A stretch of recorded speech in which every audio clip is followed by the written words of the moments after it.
По 3 дена штрайк СОНК и владата преговараат, објави председателот Јаким Неделков.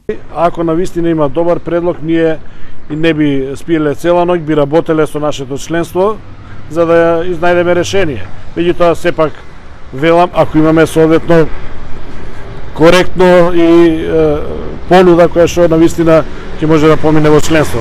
Зошто мораше да се случи штрајк и образовниот процес да биде парализиран, објасни министерот Јетон Шекири. МОН немаше намера да го проверува трпението и одлучноста на СОНК. Во прашање беше пресметката која нашето министерство ја чекаше од Министерството за финансии за да се утврдат можностите, дали 18% ќе бидат возможни. Вели министерот Шекири.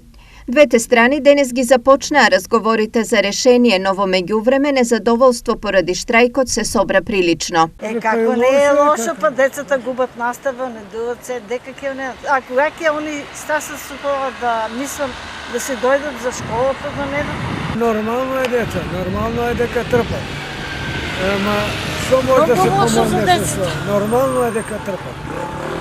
Треба да си оде редовно настава. Трпат за тоа што прво немат квалитетна настава.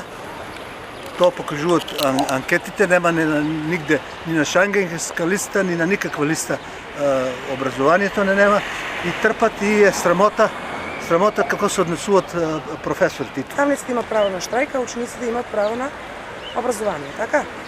Во овај случај, значи нема каква штрајк.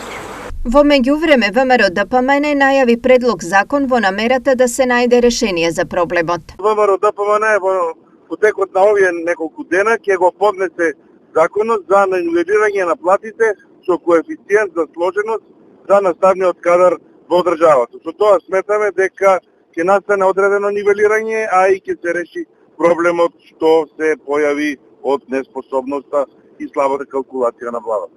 Епилогот од денешниот повторен почеток на преговорите за покачување на платите во образованието го очекуваат околу 25.000 членови на СОНК кои веќе трет ден штрекуваат.